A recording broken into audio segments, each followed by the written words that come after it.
Tyson is apparently coming out of retirement to do exhibition 4-round fights. 2 questions. 1, are you interested at all? And 2, who would his ideal opponent be for this? Dude, I've seen so many names, so many organizations thrown out there. I don't give a fuck. It's probably not a good thing for Mike. You know, he's kind of said it in the past. He doesn't like working out too much. He doesn't really do anything. He doesn't want to unleash that side of him anymore. I listen to his podcast. He's a pretty mellow guy now. He's really level-headed. He's kind of improved his mindset. He's lots of weed.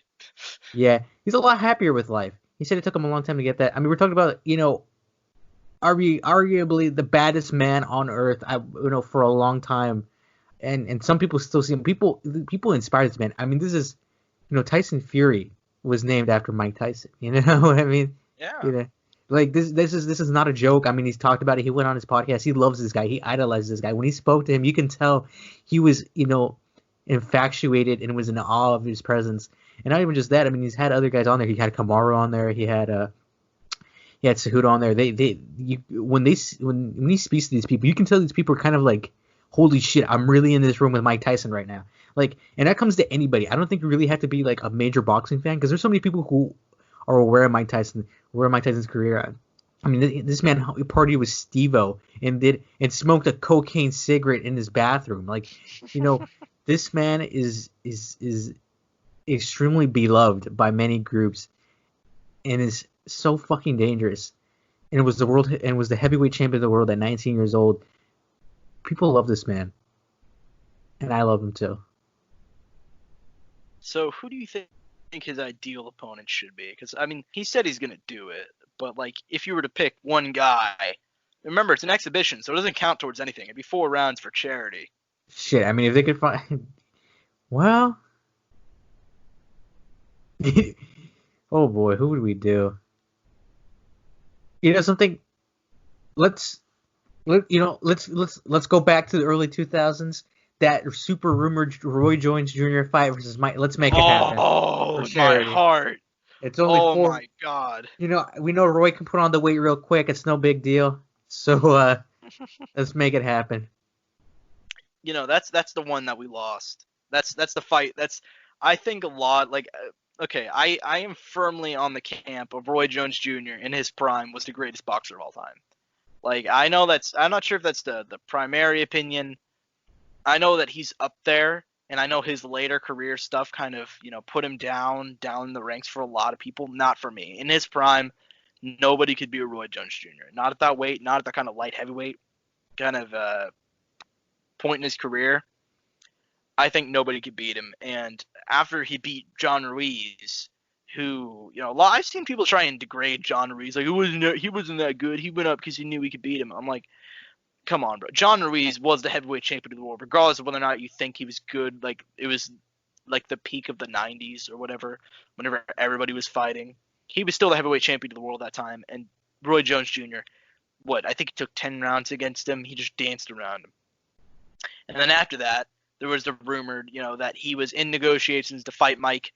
That never ended up happening. He never ended up fighting at heavyweight again. He went back to light heavyweight, and it pretty much ruined his career because he cut so much weight. He was fluctuating between weight class so much. His body just got broken down, and he peaked a lot sooner than he probably should have.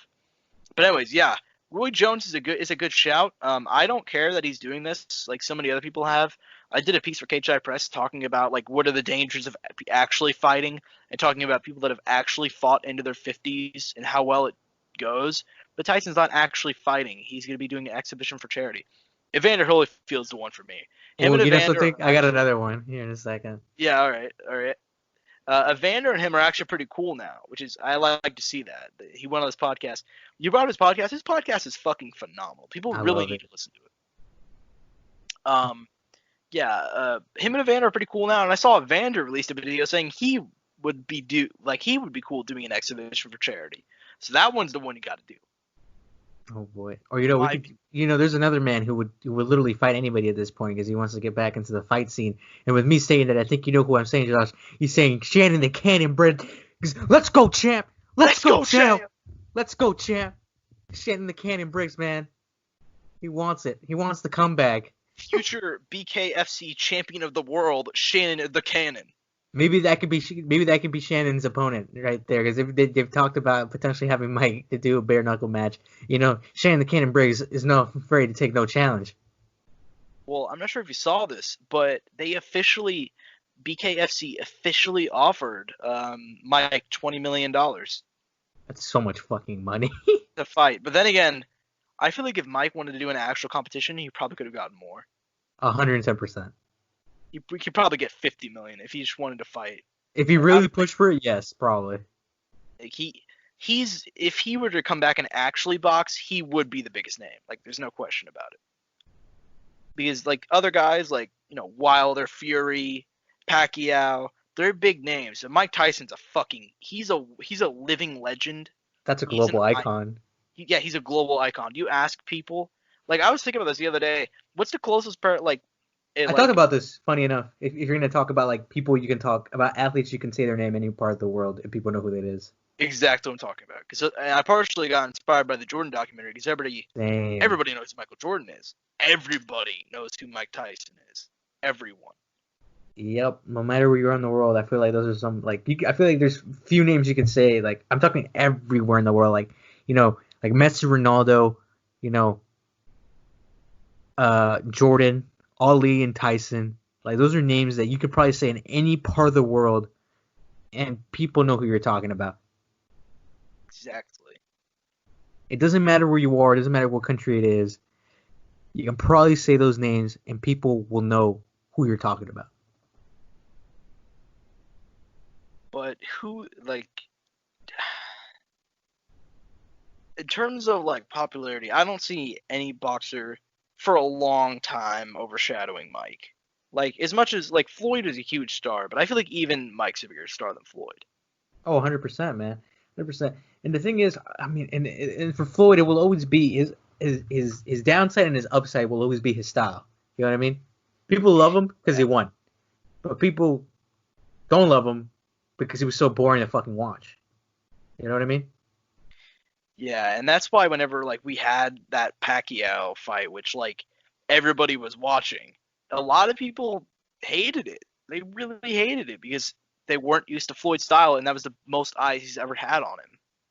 But then there's people who don't know anything about boxing and fucking love Floyd, like if they were And his they father. loved that Conor fight. Yeah.